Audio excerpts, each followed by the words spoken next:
আসসালামু আলাইকুম। আজ আপনাদের দেখাবো কিভাবে আপনারা নিজে, নিজে বিকাশ দিয়ে মোবাইল রিচার্জ করবেন। এটা করার জন্য আমরা ১ম এ বিকাশ কোডটি বসাবো। *247# দেওয়ার পর যে সিমে আমার বিকাশ অ্যাকাউন্ট সেই সিমে আমি চাপ দিব।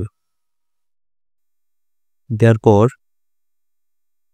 এখানে লেখা আছে ৩ নম্বরে মোবাইল রিচার্জ, এখানে ক্লিক করবেন। এই ৩ নম্বরে এখানে ৩ লেখা আছে, আমরা ৩ লিখবো এখানে। লেখার পর সেন্ড এ ক্লিক করব। দেন আপনি যে সিমে করবেন সেই সিম, আমি রবি সিমে করব। ১ নম্বরে রবি সিলেক্ট করব। তারপর এখানে নম্বরটি দিব। তার আগে প্রিপেইড আমরা ১ নম্বর সিলেক্ট করব।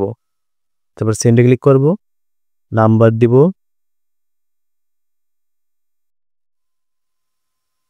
নাম্বারটি চেক করব ঠিক আছে কিনা।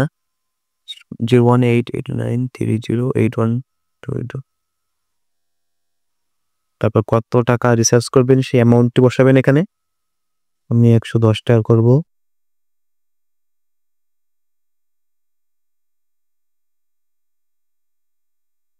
তারপর কনফার্মেশন পাসওয়ার্ডটি দিবেন।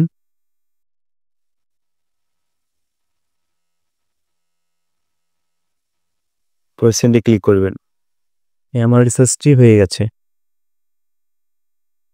দেখতে পাচ্ছেন এখন মেসেজ চলে আসবে। এই যে মেসেজ চলে এসেছে, ১১০ টাকা মোবাইল রিচার্জ সফল হয়েছে।